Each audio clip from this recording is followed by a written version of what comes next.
Welcome back to EP Fan Archive. Today I want to tell you a story from Nancy Rook's book called Inside Graceland. Now, Nancy was a maid at Graceland, and she was one of the I believe there were three maids at Graceland. There was Nancy, there was Mary, and there was Pauline.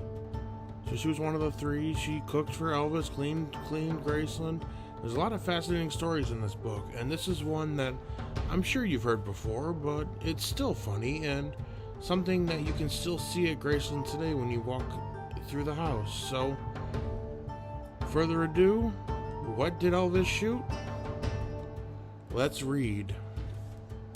Going back to guns at Graceland, I remember another time I was busy involved in doing something in the kitchen when all of a sudden I heard a very loud pop in the other room. Thinking it was too loud to be a firecracker, I went running into the foyer, which is located just beneath his upstairs bathroom, in time to see a fine mist of sheetrock dust, followed by a stream at first, and then a deluge of water pouring from the ceiling near the front door above the foyer.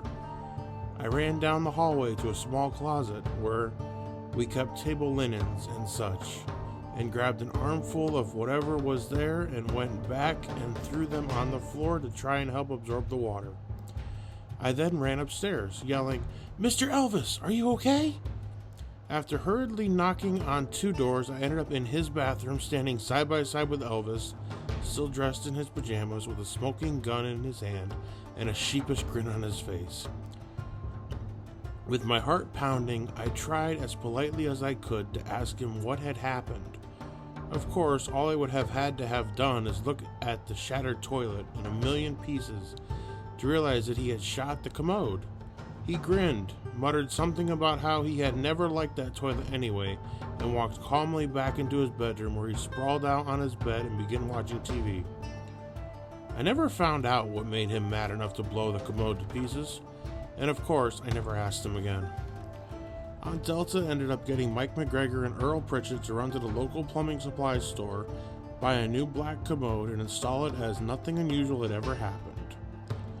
You can still barely see where the repair was made in the ceiling of the foyer as you first walk in the front door, look up and slightly to the right, near the entrance going into the living room. So I thought that was a pretty cool story, and maybe some new fans don't know it, and now you do. You can pick up a copy of Nancy Rook's book online, Amazon.com. Apple Books has it. And I want to thank you for watching, and make sure you subscribe.